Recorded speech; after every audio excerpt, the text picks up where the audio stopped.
Hello, this is Janet Michael. In addition to hosting The Valley Today each weekday at noon on the River 95.3, I also produce podcasts. And I'm excited to kick off Season 2 of our podcast series in partnership with Rappahannock Electric Cooperative. It's called We Are REC.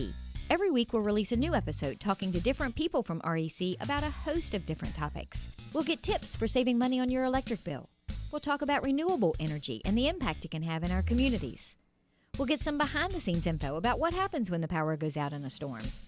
Don't miss out on information about community grants, scholarships, REC-hosted events, and more. Get every single episode on our website at theriver953.com under the podcast tab, or you can subscribe for free in Apple Podcasts, Google Podcasts, or on Spotify. Just do a quick search for We Are REC.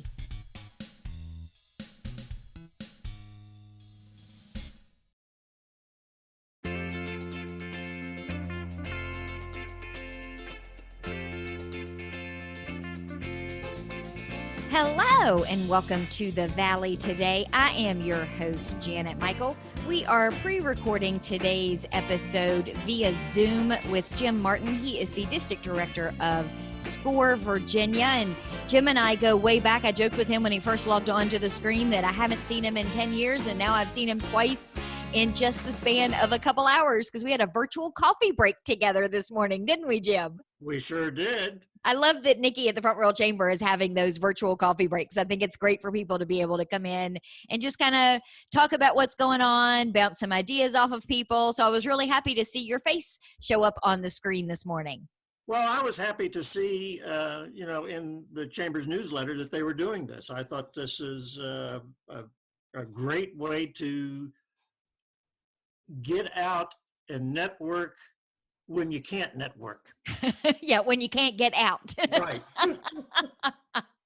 So I know that you have been with SCORE for quite some time, and I have a little bit of background knowledge on what SCORE is, but can you explain for those listening exactly what is SCORE?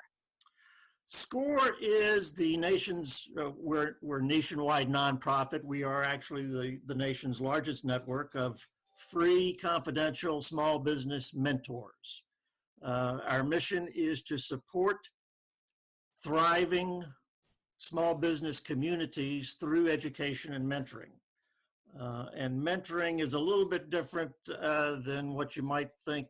We're not consultants. We don't do the work for you, but we give you the benefit of our experience because, I was saying we're nationwide. We have about 13,000 members nationwide. And we have a background in business or as executives in business. So I've been with SCORE now for 10 years. I was the chapter chair for the Shenandoah Valley chapter, which actually covers the area that we're in. It runs, the length of the Shenandoah Valley, literally from Lexington up to Winchester. Wow. And we include portions of Rappahannock County and Fauquier County, along with the Virginia Highlands of Bath and Highland County. So by area, the Shenandoah Valley is the largest chapter that we have in the state. As district director, I oversee the operations of the chapters within the district or within the state, really.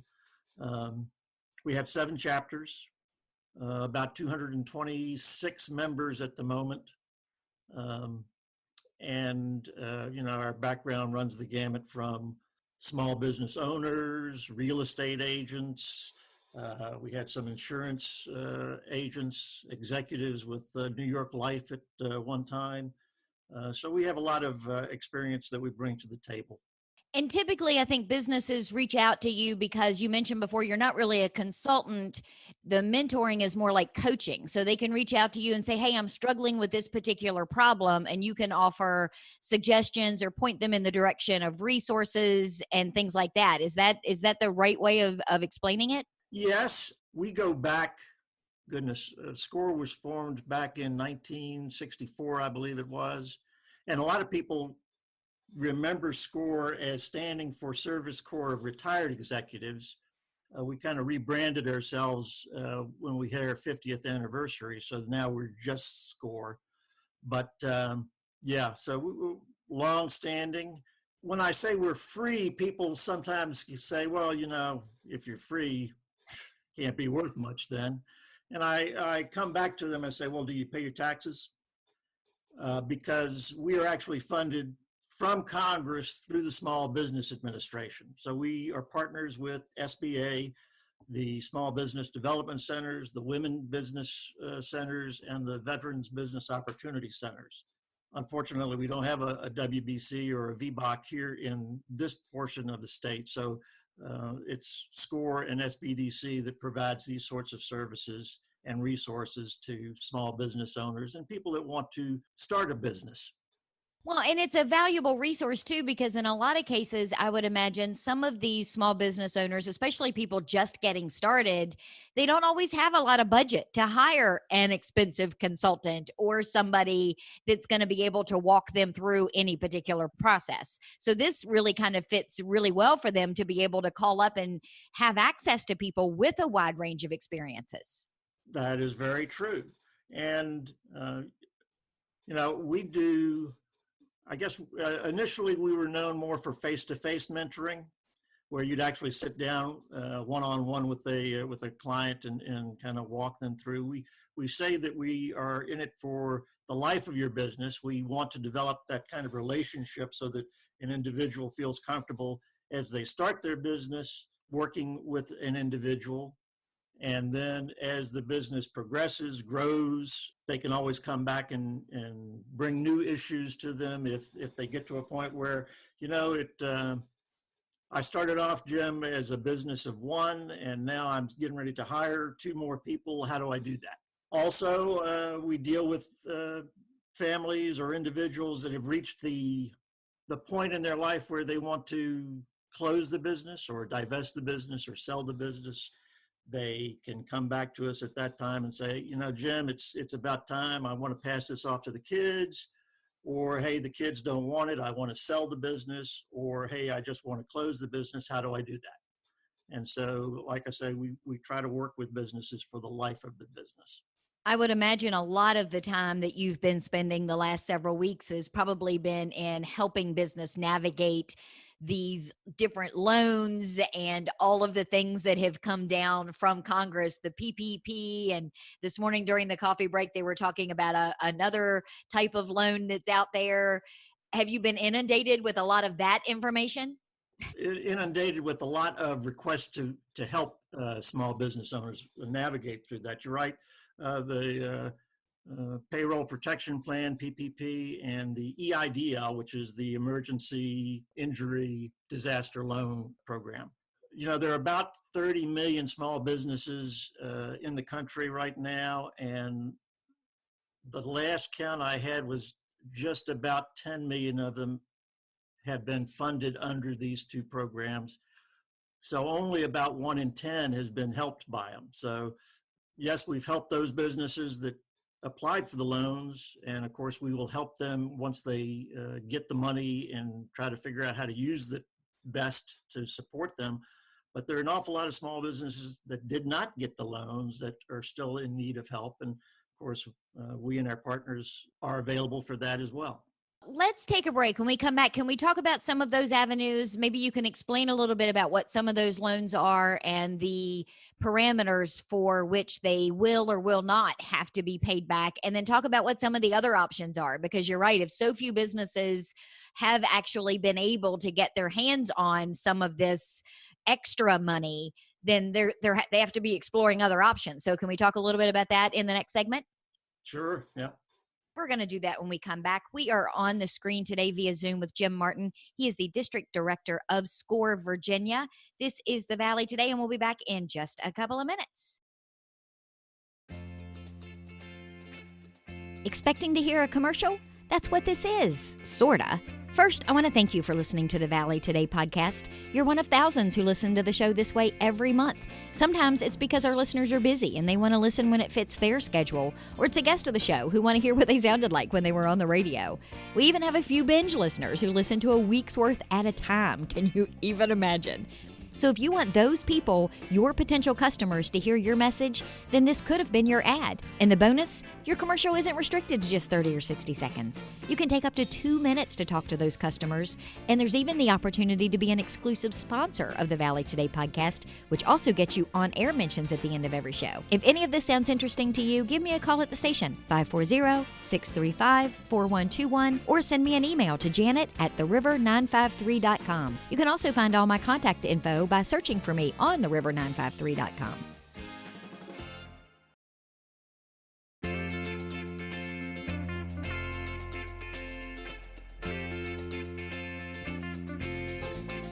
Welcome back to the Valley Today. I am your host, Janet Michael. We have pre-recorded today's conversation with Jim Martin. He is the District Director of SCORE Virginia. We are sharing a screen today via Zoom.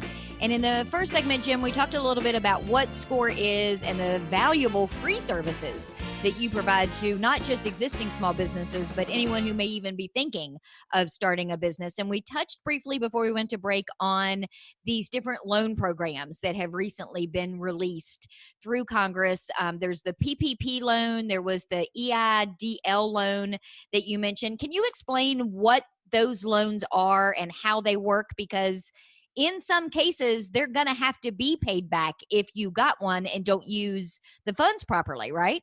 Well, yes. Most people are, I guess, more familiar right now with the PPP, the Payroll Protection Program. And the purpose of that really is trying to keep employees on the payroll so that we don't just automatically dump all these people, which unfortunately has already happened to a certain extent.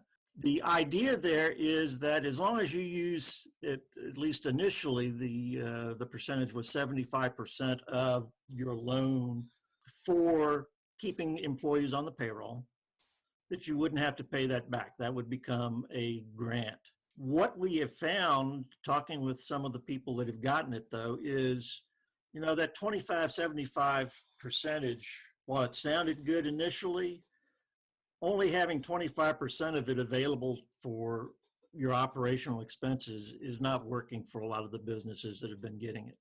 And so I've been on several, I guess, town hall meetings with different congressmen and senators, and I was on one just yesterday evening with Senator Warner, and he was saying that Congress now recognizes that, in rushing out these funds, they didn't maybe understand all of the implications that was going to happen with it. So there is a movement now, and whether you call it CARES Act 2.0 or the Third Amendment, or however you want to refer to it as, there is a movement now to start moving that percentage. Maybe it won't get to 50-50, but at least moving it towards a larger percentage of it being able to use for operational expenses.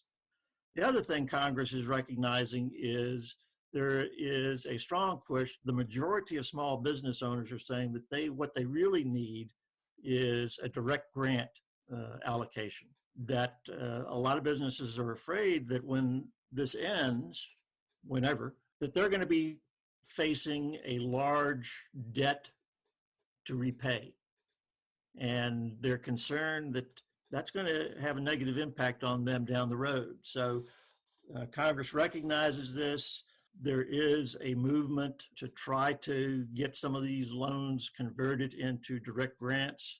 Whether that happens or not, I would encourage small business owners that have a strong feeling about this to contact their congressmen and women and their senators and say, hey, listen, this is the situation that we're facing. Please, please, please consider changing these loans into direct grants. Now, that's just Jim Martin speaking. That's not SCORE. Well, and I can see too where that's a big deal because some of these small businesses are truly small businesses. They may only have 1, 2, or 3 employees. And while payroll is typically for most businesses their biggest expense, that may not be the case for some of these micro businesses that have building rents and they have all of these high utilities depending on what the type of business they have. So I could see where being able to allocate a higher percentage of that to their operating expenses expenses versus payroll would be a whole lot more beneficial to them. That's very true. And, just to kind of give you an idea of the numbers of those 30 million small businesses in America, roughly 75% of them are what you just defined as micro businesses. They are self-employed. They are a business of one. So a large number of them are going to be very impacted if we go, hey, you got to pay all this back in the end. Now, the EIDL is a little different. There are two portions of it. One is you can get an emergency upfront loan of $10,000, and I believe that is considered a grant.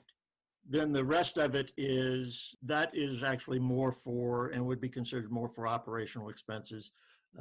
You have to prove that you've got to be able to show over 3 years or more in some cases what you were making, what your net income was, and how much you have lost as a result of COVID-19 pandemic. And that sometimes is another stumbling block because a lot of small businesses, for good or for bad, don't always keep the best of records. So being able to put their hands on 3 years, 5 years worth of that sort of stuff is a little more complicated than most people would think. Well, and to be honest, I will, any of my clients, when I talk with them, I said there are 3 financial sheets that you need to be able to read and understand if you're going to be running a business. And one is the balance sheet, one is your income statement, and one is your cash flow statement. And you're right. When I mention those 3, you can see kind of the eyes glaze over and they go, what the heck are these? What, huh? Cash flow statement, balance sheet. What is that? Now, of course, if you are applying for a loan for a bank, you've learned about those real quick because that's what the bank is looking for. But when you're a business of one and you're not really looking to get a loan, and suddenly this opportunity exists, and you find out, well, wait a minute, I've got 3 years. What are those? So that becomes something that we do work with and have worked with some businesses that were applying for those grants and loans. Now, with the EIDL, when it opened up about a month ago, there was such a rush of businesses applying for it that the system quickly crashed. And when that second, and not only crashed, but the resources quickly got used up, the money got spent or committed. Similar to the PPP loan when the first round of it came out. Right. So when the second round came out, a lot of people that were applying for the EIDL found that the system was still shut down. And what they were doing, what SBA was doing, was trying to clear all that backlog from the initial. So I'm thinking that it is still closed, but will reopen as soon as they get that backlog of applications cleared. And then it's just whatever money is left in the pot will be open for those latecomers. And so I would say that if you haven't applied, go on and apply. I mean, don't sit around going, well, the money's all used up. There's no need for me to even try. You don't know. And, I would encourage you to apply for both PPP and EIDL. There's nothing that says that you can't. And I'll just throw in real quick. We're recording this now on a Friday afternoon. As people are listening to it, it's Monday afternoon. So, of course, all of this could have changed. Well, it's true. And I saw a memo came out of SBA on the 6th, which was what, Wednesday? Mm-hmm. Yeah. That there was still 100 million or 100 billion left in the PPP, but that was as of the 6th. So you're right. By Monday, it might be, who knows? But, I would encourage anyone that has not applied yet to apply, because there may be additional, just because it gets used up now, there may be a third iteration of this coming down the pipeline. So yeah, don't not apply because you're afraid that it's already used up. So what other options do businesses have available to them, maybe through their local community banks or even national banks? Are there other options besides these 2 specific programs that we've talked about? And I would say that one of the problems with the PPP was it was initially set up to go through the larger banks, your Wells Fargo's, your Bank of America's, your major national banks, and that became an issue in and of itself. The second iteration opened it up to a lot more smaller banks, local banks, regional banks, and what they call the CDFLs, the Community Development Financial FIs, financial institutions. So you've got in this area in Warren County, you've got People Inc. Is an option. You do have your smaller banks. I encouraged some of my clients that were having trouble getting PPP through the larger banks to go to some of the smaller banks. And I don't want to mention any names because I don't want people to think that I'm encouraging or promoting one bank over another. But you see the commercials. You know some of the local small banks that are available. Even if you do not have a banking account with them. And I will say that I had one client who had banked with a large bank, large national bank for 27 years. And when they applied for the PPP, they got no support whatsoever from that bank. So I told them, go to a smaller bank. There are some programs, the Chamber of Commerce has or at least had, I don't know whether they've used it up or not, a loan program for small businesses. So there are other resources out there if you, for one reason or another, did not get anything through PPP or EIDL, or maybe you did, but you need some more money, check some of those other resources that are available. Just from what I've seen in news stories and online, a lot of these larger companies also, Facebook, for example, had their own program that they were giving grants to businesses and you had to apply. I've seen commercials on television with some of these large corporate companies that are donating to these restaurant funds that then restaurants can apply in order to get some of that money. So it's a matter of really doing some Google searching and due diligence. That's very true. And I will say, you mentioned Facebook. The Richmond, Virginia Chamber has partnered with Google, and they have a loan program for businesses in the Richmond area. I haven't heard of anything locally here in the Northern Valley along those lines, but certainly those sorts of resources that you're right. You need to do a little research and find some of these other nonprofits that are contributing to help out. So before we wrap up, I want to make sure that people know how to get in touch with you. So what is the best way for somebody to get more information about SCORE, to reach out to you, to schedule an appointment? Where do they start with that?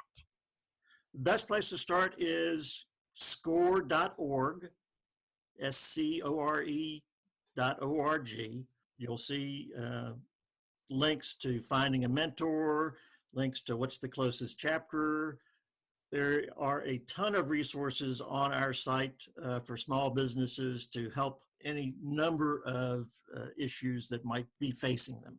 So that would be the quickest and easiest way. I said the Shenandoah Valley chapter covers this area. Their offices are actually in Waynesboro, but we have a branch here in Front Royal. It's a virtual office location. We have 4 members in the Northern Valley, 2 here in Front Royal and 2 in Winchester. So we have, of course, I always like to get more volunteers, but if you need to get in touch with someone and want to get in touch with someone, like I say, the way to go is check score.org. And when you put in your zip code, you should be directed to the Shenandoah Valley chapter. You just mentioned you'd like to get more volunteers. How would somebody go about that if they're listening now and say, hey, I've got business advice to offer, I've got experience, I want to help and give back? How would they start the process of becoming a volunteer? Well, again, the quickest and easiest way is to go to score.org, and you will see a link to becoming a volunteer. And again, depending on the zip code that you put in, you'll be directed to, again, in this area, to the Shenandoah Valley chapter, and someone will be in touch with you and start the process. Awesome. Well, Jim, thank you for taking some time on what's a dreary Friday afternoon. Hopefully, as listeners are hearing this, it's a beautiful Monday afternoon. But I appreciate all of the information, and I will make sure that I put the link to score.org on the show notes page for today's show. All right, Janet, I really enjoyed it. Good connecting with you again. Absolutely. We'll have to stay in touch, yeah. We are going to wrap up today's episode. We have been chatting on the screen via Zoom with Jim Martin. He is the District Director of SCORE Virginia. Again, score.org is the best starting place if you need information, if you want to connect with them, or you want to volunteer and become one of their mentors. We'll be back for a brand new episode of The Valley today, just a few minutes after noon tomorrow. As I'm sitting here with Jim on a Friday afternoon, I have no idea who the guest is going to be on Tuesday. So meet me here in a little bit after noon and we'll figure it out together.